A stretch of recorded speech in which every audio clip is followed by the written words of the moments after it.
클릭해 주셔서 감사합니다. 김민수입니다. 네, 오늘은 8월 시장이 거의 끝나가는 무렵에서 8월 달 시장의 어떤 특징들을 좀 살펴보고 그리고 투자 아이디어를 어떻게 가져갈 수 있는지 이 부분을 한번 생각을 해보고요. 그 중에서 수급 관련돼서 외국인과 기관이 어떤 종목을 샀느냐 이 부분을 한번 또 집중적으로 보시면서 또 다른 투자 아이디어를 가져가는 시간을 찾아보도록 하겠습니다. 일단 오늘 가장 먼저 눈여겨봐셔야 될 흐름들이 화면을 보시게 되면은 일단 수급 관련된 동향이라고 보시면 될 것 같은데요. 수급 관련된 동향을 봤었을 때 일단 코스피나 코스닥 그리고 뭐 선물까지 거의 다 외국인들이 거의 관심이 조금 없는 가운데 주도는 개인이 했다라고 보는 게 맞겠죠. 게다가 조금 더 강하게 매도를 했다라고 보게 되면 기관은 거의 한국 시장에 대해서 주식하기 싫어하는 모습들이 분명히 나온다고 봐야 될 것 같고요. 뭐 연기금도 마찬가지 아직까지는 매도에 주력을 하고 있습니다. 그런 관점을 봤었을 때 일단 최근 들어서 외국인들이 살짝 매수세로 집중을 보여주는 상황도 나오고는 있지만은 그래도 아직까지는 여전히 개인 중심의 매수세, 특히 동학개미 운동과 함께 이어지고는 여러 가지 변화가 여전히 8월 달도 주도를 했다라고 봐야 될 것 같고요. 특히 이제 기관의 매도를 잘 눈여겨보시게 되면 왜 기관이 매도를 할 수밖에 없는가라는 관점들로 봤었을 때는 당연히 기존에 있던 펀드들을 개인의 입장 쪽에서 보게 되면 정리를 해서 내가 직접 매매하는 게 낫지 뭐. 그러다 보니까 펀드 환매가 지속적으로 이루어지고 있고요. 그런 관점 쪽에서 기관은 팔 수밖에 없다라는 관점들이 쉽게 말씀드리면 기관에 팔려진 펀드들이 개인 쪽으로 넘어오면서 개인의 직접 매수가 늘어난다라고 볼 수 있는 국면이 아닐까 생각이 들고 있고요. 그중에서 또 하나 기타 법인 같은 경우도 매수세가 꾸준히 나오고 있는 모습들인데 이쪽은 자사주 매입이겠죠. 이쪽에 대해서는 계속 들어오고 있는 상황 쪽에서 어떤 수급 관련된 쪽은 한마디로 정리한다. 그러면 여전히 개인의 참여도가 상당히 뜨겁다. 이렇게 보시는 게 맞다고 봐야 될 것 같고요.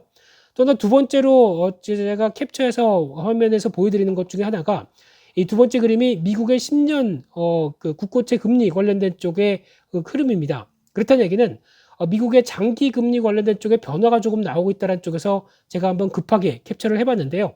이렇게 되는 변화라고 하게 되면 미국의 여러 가지 어떤 연준의 변화도 그렇게 크게 없고 하지만 지금 실질적인 금리는 저점을 기록한 뒤에 올라오고 있습니다. 특히 장기 금리입니다. 그렇다는 얘기는 장기 금리가 서서히 반응을 하면서 움직인다는 얘기는 일단 이제 인플레이션이 본격적으로 나올 것이 아니냐. 즉 코로나19 사태로 인해서 여러 가지 사태가 이어졌긴 했지만은 어느 정도 이제 유동성이 계속 투입된 만큼 앞으로 금리는 충분히 올라올 가능성을 시사를 하면서 지금 변화가 나오고 있습니다. 실질적인 실질 금리들이 이런 식으로 장기 금리가 변한다라고 하게 되면 일단 지금 미국 시장에서의 변화는 앞으로 코로나가 거의 종식이 되고 그 다음에 정상화가 들어갈 것과 함께 거기다가 이어지는 이제 정상적인 금리가 상승되고 있다는 쪽을 지금 충분히 보여주고 있는 상황들로 나오고 있는데 여기서 이제 주목을 해야 되겠죠. 이 부분이 만약에 다시 지난번에 6월 달에 나왔던 고점 때도 돌파를 하고 거기서 이제 어떤 평상시 수준으로 가게 된다라고 하게 되면 반대로 말씀드리게 되면 지금까지 저금리로 인해서 미국 시장에서 주도를 받았던 대표적인 IT 기업들에 대한 성장주에 대한 개념들이 오히려 약간 좀 퇴화하면서 오히려 지금 가치주라고 불리는 그래서 즉 경기 민감주가 올라오는 근거가 될 수도 있다라는 관점 쪽에서 최근에 움직이는 금리의 변화들도 한 번쯤 주식시장에 어떤 영향이 미치는지도 곰곰이 생각해 볼 필요가 있다는 관점 쪽에서 일단 움직이고 있습니다. 그래서 지금 박스권 상단부로 돌파하는 금리의 움직임들이 확인이 되는지 여부들도 하나 눈여겨보셔야 될 것 같은데 그렇게 되면 아마 9월 달에 FOMC 쪽에서 어떤 의미를 가지느냐에 따라서 그때 변화가 좀 바뀌어질 것 같습니다. 그 부분은 한번 또 변화가 나올 때 제가 언급을 좀 드리는 걸로 하도록 하겠고요. 세 번째로 봐야 될 부분들이 달러와의 추이입니다. 달러 인덱스로 표시되는 추이인데 아직까지 큰 변화 없습니다. 그럼에도 불구하고 지금까지 한 92, 93대 여기서 계속 왔다 갔다 하면서 변화가 나오고 있는데 이 부분에서 아직 뚜렷하게 추가로 약세로 가지는 못하는 상황들이죠. 그만큼 반대로 상대편에 있는 어떤 다른 통화들이 강한 변화가 나올 것이냐라는 데 대해서 아직 자신이 없습니다. 그렇다는 얘기는 또 하나 같이 연결시켜서 보게 되면 국내도 마찬가지고 신흥국 쪽에서의 변화도 마찬가지겠지만 지금 기조로 봤었을 때는 여전히 어떤 미국이 달러와 약세로 가면서 추가적인 달러와 약세가 간다고 하더라도 지금 이제 신흥국도 만만치 않게 코로나19로 타격을 받았다. 그러면은 이 달러와 약세가 신흥국 쪽으로 가면서 자금이 위험자산 쪽으로 넘어가야 되는 모습들이 나오는데 그게 지금 나오기를 좀 주저하고 있는 상황들이죠.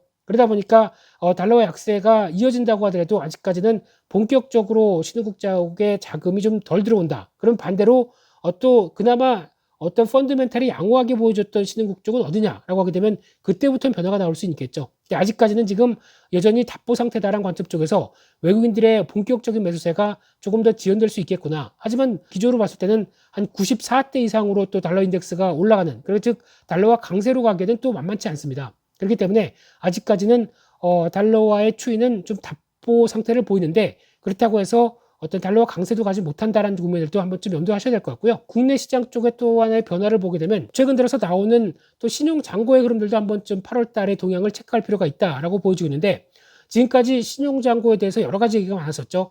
지금 이제 처음에 보시는 화면이 코스피 쪽이고 두 번째가 코스닥입니다. 마찬가지로 꾸준하게 어떤 지수의 상승세와 함께 지금 같이 신용 잔고는 늘었다고 하는데, 지금 변화가 오는 국면들이 지수는 이제 조정을 받기 시작하죠. 지금 중요한 부분들은 어떤 신용 잔고는 계속해서 고점대에서 멈칫하는데 쉽게 안 빠집니다. 코스닥은 그나마 좀 빠지는 모습들이 나오고 있는데, 그렇다는 얘기는 여기서 이제 지수도 마찬가지로 8월 달에 여러 가지 한국의 코로나19의 재확산과 관련돼서 어떤 지수가 주춤하는 과정이 나오죠. 미국 증시를 못 따라갑니다. 그런데 여기서 이런 부분들이 나왔었을 때 오히려 지금 상대적으로 도움이 될 수 있는 부분들은 지수가 정체를 받고 아무래도 기간 조정의 성격을 가져갔었을 때 오히려 어떤 신용 잔고가 상대적으로 좀 하락하는, 즉 신용 잔고가 정리가 되면서 약간 좀 가벼워지는 모습들이 나올 수 있어야 그나마 좀 정상적인 모습들이 시장의 탄력들이 갈 수 있는 변화가 되지 않을까 싶은데, 이런 흐름으로 갔다가 오히려 지수가 그대로 올라가는데 지수와 함께 똑같이 신용 잔고가 또 올라간다라고 하게 되면 상대적으로 부담이 크겠죠. 그래서 지금은 아마 지수가 기간 조정 성격을 보이던 어느 정도 답보 상태를 보이는 가운데 어떤 신용 잔고가 오히려 좀 하락해주면서, 그리고 좀 어느 정도 정리가 돼주면서 좀 가벼워지면서 갈 수 있는 게 가장 좋은 시나리오가 아닐까 생각되고 있는데, 그런 흐름들이 8월 달 말부터 또 9월 달까지 연결되면서 이어지는지 여부들도 중요하다고 봐야 될 것 같고요. 물론 이제 예탁금의 50조 원 대비해서 지금 나오고 있는 신용 잔고가 그렇게 크게 압박을 가는 수준은 아니다라고 하더라도 종목과 그 관련된 탄력을 비교해 보게 되면 오히려 이 부분이 좀 정리가 돼야 좀 더 어떤 양호하게 움직일 수 있지 않을까 생각이 들고 있는데요. 그런 쪽으로 봤었을 때 조금 더 정리를 해보게 되면은 앞서 말씀드린 대로 달러와 약세 쪽에도 아직까지 외국인들의 유입 모멘텀은 좀 부족하다. 그렇기 때문에 신흥국의 펀드멘탈을 좀 확인하자. 그리고 또 반도체 업황에 대한 개선 여부도 중요하겠다라는 쪽도 돼야 어느 정도 외국인들이 이제 한국을 또 들어올 수 있는 발판이 삼성전자, SK 하이닉스겠죠. 이쪽에 대한 흐름들이 같이 연결될 수도 있겠다고 봐야 될 것 같고요. 두 번째로 말씀드린 것처럼 개인의 직접 시장 참여도가 증가된다라는 관점 쪽에서 개인의 변화와 그리고 또 기관의 어느 정도 제한된 모습들이 나온다는 쪽도 보셔야 될 것 같고요.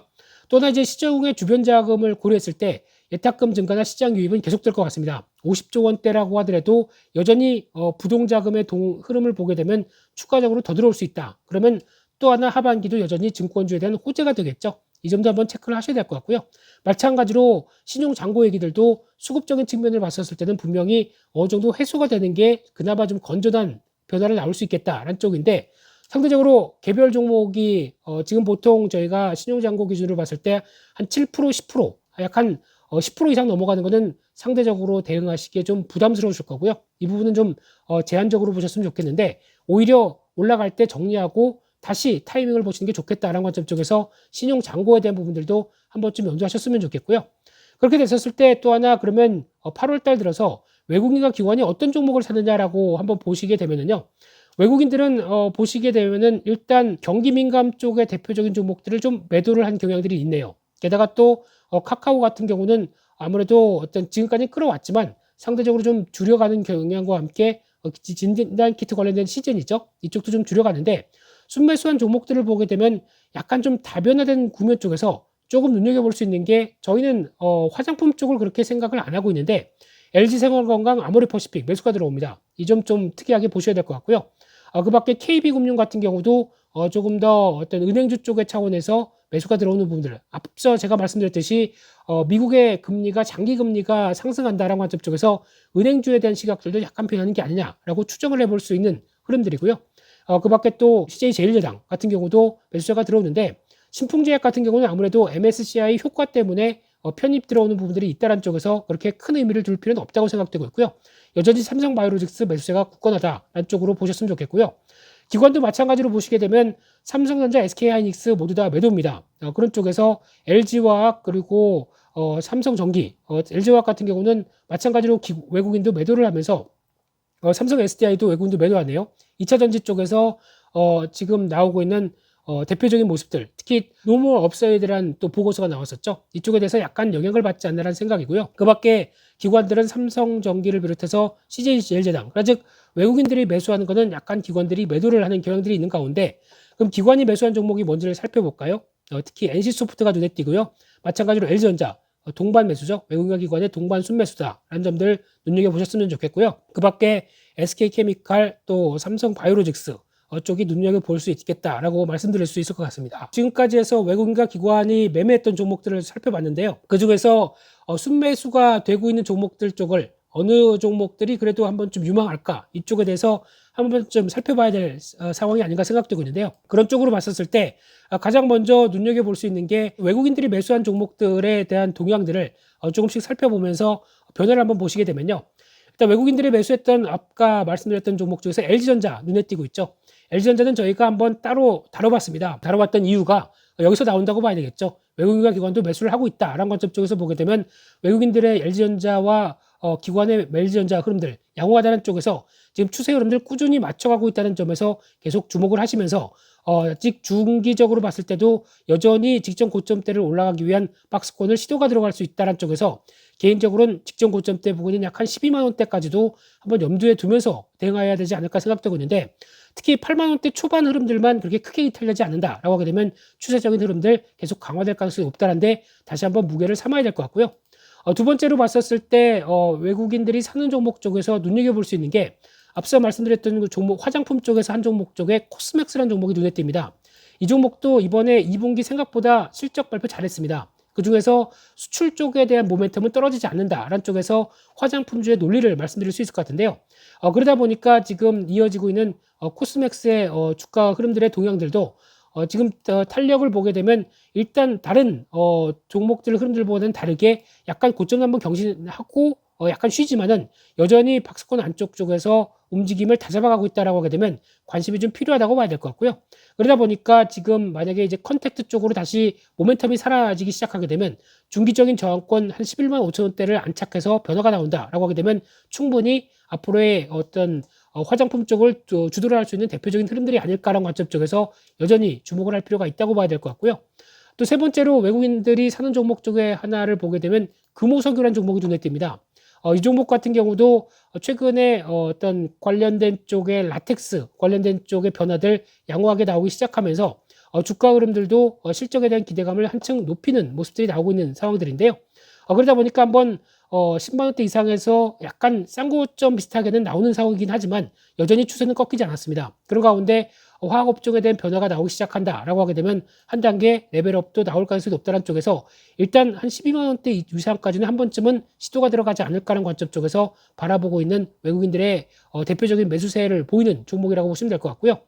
또 하나 여기서 기관들이 아까 매수했던 종목들 쪽에서 상위 종목 쪽에서 또 위치해 있는 종목 중에 하나 한국전력 같은 경우도 기관 매수세와 함께 눈여겨볼 수 있는 종목들이다 라고 보여지고 있는데, 이 종목 같은 경우도 일단 기대감은 낮습니다만 3분기 실적이 상당히 좋게 나올 걸로 보여집니다. 그렇다는 얘기는 3분기 때 저유가로 인해서 들어왔던 부분들이 어느 정도 현실화되기 시작하면서 강한 실적의 변화를 보인다라고 하게 되면 일단 2만 원대 안쪽에서 강한 지지력과 함께 그래도 한 2만 3천 원대나 2만 4천 원대 부분 정도까지는 한 번쯤 시도할 수 있겠다는 관점 쪽에서 종목의 변화도 눈여겨볼 수 있겠다라고 생각이 들고 있고요. 또 하나 기관이 매수했던 종목 쪽에서 눈여겨볼 수 있는 종목의 대표 주자가 한화솔루션입니다. 이 회사 같은 경우도 지금 동향을 보게 되면은 꾸준히 올라가서 뭐 지금 여기서 어떻게 잡느냐라고 생각할지 몰라겠는데, 한화그룹도 이번에 니콜라와 협력을 맺으면서 수소 충전소 관련된 쪽에 여러 가지 조항들이 수소 충전소 운영이라든가 이런 쪽에 대한 변화가 상당히 눈여겨볼 수 있을 만한 상황인데요. 그러다 보니까 이 한화솔루션 같은 경우는 북미 쪽에 진입하는 ESS라든가 태양광 쪽에서 어느 정도 성과를 낼 가능성이 높기 때문에 그에 따른 모멘텀들도 강화된다라고 하게 되면 지금 꾸준하게 올라가는 배경이 된다라고 봐야 될 것 같고요. 그러다 보니까 직전 고점대 부분까지 한 번에 다 오다 보니까 지금은 약간 좀 쉴 수가 있겠죠. 그럴 때 한 번쯤은 지금 기점으로 보게 되면 약 한 35,000원대 밑에 정도, 35,000원대 정도까지 들어오게 되면 한 번쯤 레벨업을 기대하고 저가 매수에 들어가 봐도 되지 않을까라는 관점 쪽에서 눈여겨보셔야 될 종목이라고 봐야 될 것 같고요. 또 하나 마지막으로 기관이 매수했던 종목 중에서 관심이 가는 종목들 쪽에 한 종목, YG 엔터도 눈여겨보실 필요가 있습니다. 최근 들어서 어제 같은 경우는 블랙핑크가 다시 셀레나 고메즈인가요? 같이 아이스크림이란 곡으로 콜라보로 이어지다 보니까 특히 이제 블랙핑크는 요즘 들어서 콜라보 쪽에 재미가 붙였습니다. 지난번에는 사워 캔디죠. 예, 그쪽과 함께 레이디 가가와 함께 또 했던 쪽이 재미를 보다 보니까 이쪽에 대해서 또 콜라보가 나왔는데 어떤 반응이 아직까지 그렇게 좀 시원치 않느냐라는 쪽에서 올해 주가는 좀 흔들렸는데 그 부분보다 앞으로 이제 블랙핑크가 BTS보다 못할 게 뭐 있느냐라는 여러 가지 얘기들과 함께 여전한 인기 쪽에서 앞으로의 빅뱅을 대체할 또 하나의 한류 스타로 지금 자리 잡고 있기 때문에 그에 따른 기대감과 함께 여전히 움직인다라고 하게 되면 앞으로에 대한 실적 흐름들, 특히 내년이 사상 최대 실적까지도 넘볼 수 있겠다는 쪽도 나오다 보니까 그동안 사고를 많이 쳤던 어떤 빅뱅의 흐름부터 변화가 나오기 시작하겠다라고 하게 되면 그에 따른 기대감도 살짝 높아가지 않나 생각되고 있는데 물론 이제 실적 뚜껑을 열어봐야 되겠죠. 지금까지 나왔던 엔터주 중에서 JYP 엔터나 SM도 마찬가지겠지만 언택트와 그리고 컨택트를 모두 다 어느 정도 아우러지면서 실적을 내고 있다는 관점 쪽에서 주목을 하고 있다는 점들 염두를 하셨으면 좋겠고요. 그러다 보니까 박스권 쪽 안쪽까지 들어왔을 때는 한 번쯤은 공략이 가능하다라는 관점 쪽에서 또 이제 엔터주의 대표 주자들도 한 번씩은 눈여겨보실 필요가 있다. 이렇게 해서 말씀을 드리도록 하겠습니다. 그래서 지금까지 조금 바쁘게 8월 달에 여러 가지 점검해 봐야 될 수급이나 그리고 또 포인트들, 미국 시장의 포인트들도 한 번쯤 말씀을 드렸고요. 그와 함께 정리했던 수급과 관련된 종목들도 한 번쯤은 눈여겨보시면서 8월 달을 슬기롭게 마무리 지셨으면 좋겠습니다. 또 다음 시간에 찾아뵙도록 하겠습니다. 감사합니다.